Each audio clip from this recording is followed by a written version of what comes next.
Thank you, Commissioner McGuire. Commissioner Ortega. Thank you, Madam Chair. I concur with everybody else, and we've identified the problems over and over and over again. The real question is, moving forward, what is it that we're going to do besides meeting with the sheriff, coming to an agreement, and being back here next year? Because this is a repeat over. This is not the third time. It's not the fifth time. I mean, it keeps on going. My question is, what are the realities? And we're going to have to push this to the max. And if it gets ugly, it gets ugly.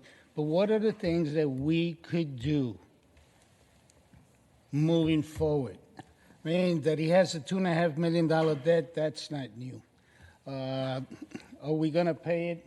We're responsible. We're the adults in the room, right?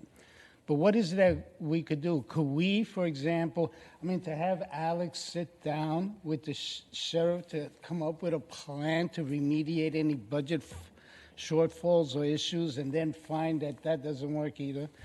Could we do, on top of my head, could we audit him every 2 months? A serious audit.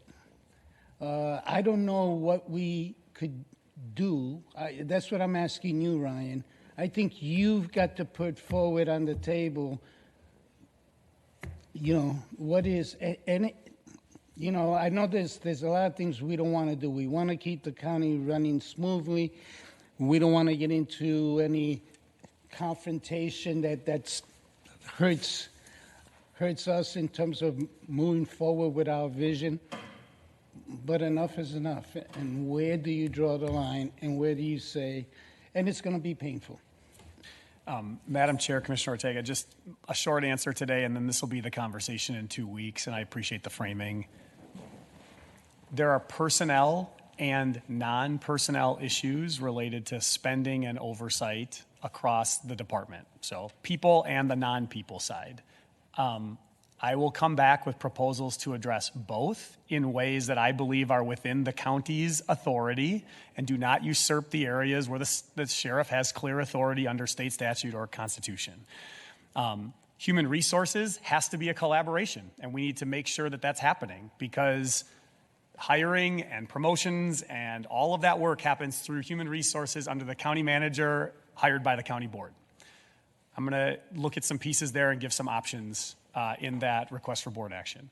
On the non-personnel side, the county board over years, in an attempt to run an efficient and effective organization, has delegated decision-making authorities on certain things to departments, including the sheriff's office.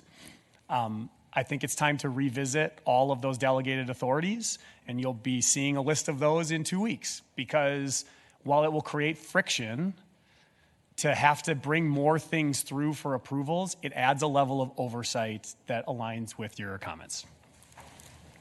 Yes. Did you have a follow-up? Well,